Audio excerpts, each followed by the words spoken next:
ब्राह्मणों ने लगातार ओबीसी की जाति आधारित गिनती नहीं होनी थी, क्योंकि जाति आधारित गिनती से एक बहुत बड़ा फर्क यह पड़ता कि ब्राह्मण अलग हो जाते और ओबीसी अलग हो जाते।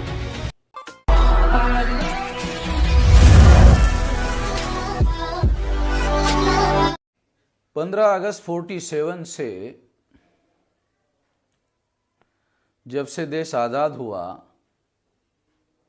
और ख़ास तौर पर 26 जनवरी 1950 से जब देश में संविधान लागू हुआ, संविधान लागू होते ही एडल्ट फ्रेंचाइज प्रौढ़ मताधिकार का अधिकार स्थापित हुआ। इसका परिणाम ये हुआ कि जो ब्राह्मण जिनकी संख्या 3.5% है,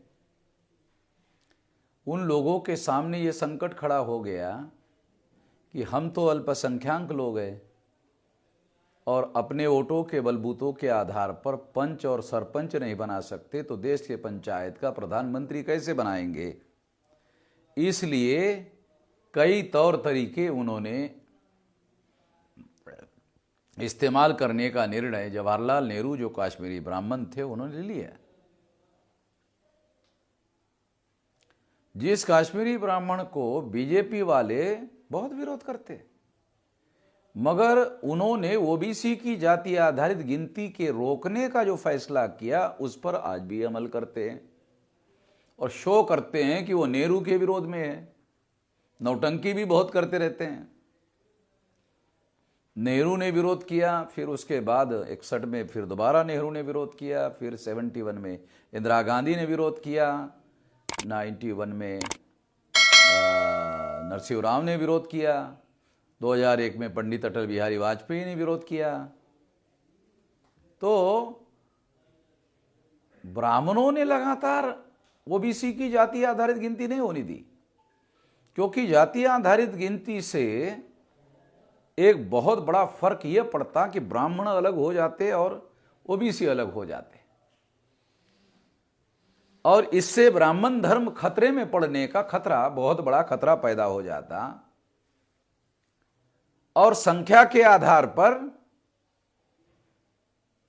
जो एडल्ट फ्रेंचाइज है उसका एहसास और रियलाइजेशन बढ़ जाता और राजनीतिक सत्ता पर इसका असर पड़ता। ये ना हो, इसलिए इनकी गिनती हिंदुओं में ही होनी चाहिए और अलग से ओबीसी के नाम पर इसकी गिनती नहीं होनी चाहिए। ये षड्यंत्र रचा गया, ये जवाहरलाल नेहरू के द्वारा रचा गया षड्यंत्र था और इस षड्यंत्र को आज तक अमल में लाया जा रहा है।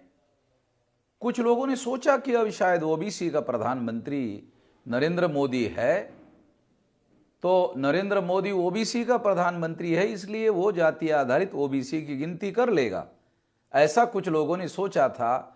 मगर उन लोगों को ये पता नहीं है कि नरेंद्र मोदी ब्राह्मणों के द्वारा नॉमिनेटेड प्राइम मिनिस्टर है, यानी नामधारी प्रधानमंत्री है, आरएसएस के द्वारा नॉमिनेट किया हुआ प्रधानमंत्री है।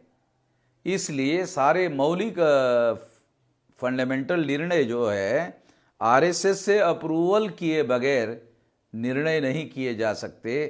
इसलिए ओबीसी की जाति आधारित गिनती के विरोध में नरेंद्र मोदी ने फैसला किया और सुप्रीम कोर्ट में हलफनामा दाखिल किया। सुप्रीम कोर्ट में हलफनामा जो दाखिल किया, उसमें कुछ तथ्यगत बातें भी झूठी बताई गई।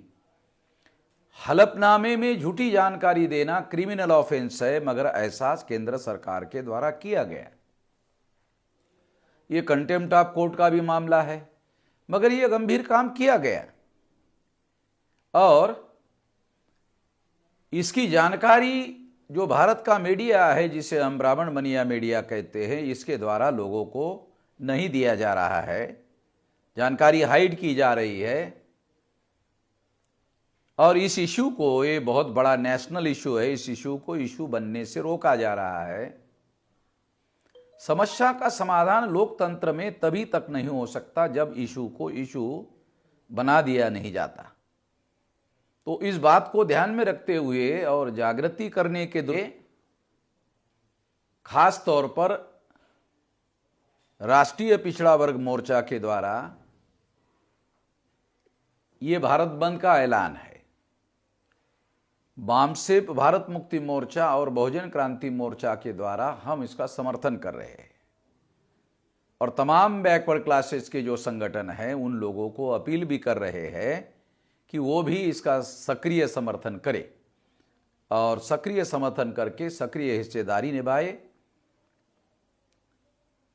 केवल ये मुद्दा राजनीतिक नहीं होना चाहिए बल्कि इसका समाधान होना चाहिए। इसके लिए कोशिश होनी चाहिए, लगातार संघर्ष होना चाहिए। ऐसे किसी भी संघर्ष में हम पूरे शक्ति के साथ सहयोग में रहेंगे। धन्यवाद।